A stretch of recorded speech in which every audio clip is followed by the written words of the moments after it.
تو عروہ بن زبیر نے کہا کہ اگر آپ کو کاٹنا ہی ہے تو میں نماز کے لیے کھڑا ہو جاتا ہوں، تھوڑی دیر کے بعد آپ میرے پیر کو کاٹ لینا۔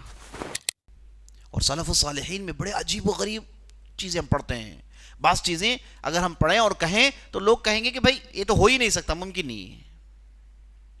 جیسے دیکھیے عروہ بن زبیر رضی اللہ عنہ، بہت بڑے عابد، عبداللہ بن زبیر کے بھائی عروہ بن زبیر جو بہت بڑے تابعی، بہت بڑے عالم گزرے ہیں، ان کے تعلق سے آتا ہے کہ یہ ایسے عبادت کرتے تھے اور اس انداز سے حرم میں نماز پڑھتے تھے کہ ان کے کھاندوں میں پرندے بیٹھ جاتے تھے کھمبا سمجھ کے، کھاندوں میں پرندے بیٹھ جاتے تھے کھمبا سمجھ کے، یعنی کھڑے ہو گئے تو کھڑے ہو گئے، بس لمبی رکعتیں پڑھتے تھے، او قرآن کی تلاوت چلتی رہتی ہے۔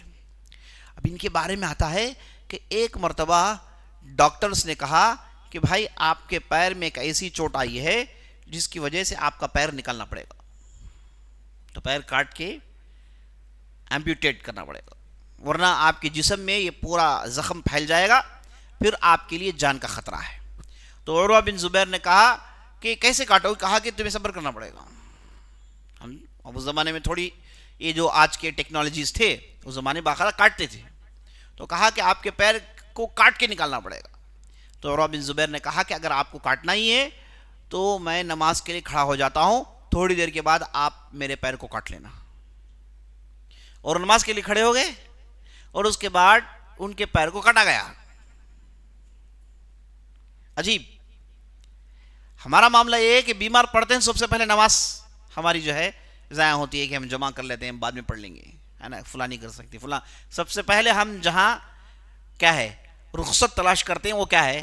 نمازی ہے۔ دوسری چیزیں سب ہوتی رہتی ہیں، ہوٹل میں جا کے کھانا، 1.5 گھنٹے بیٹھ کے کھانا، ہے نا، مختلف کھانے کھاتے رہنا، اس میں کوئی ڈسکاؤنٹ وغیرہ نہیں، اس میں کوئی ریلیکسیشنز نہیں، وہ تو چلتے ہیں، لیکن کہاں ریلیکسیشن چاہیے ہمیں؟ پہلی چیز نماز میں۔ یہاں پر معاملہ بالکل الٹا ہے۔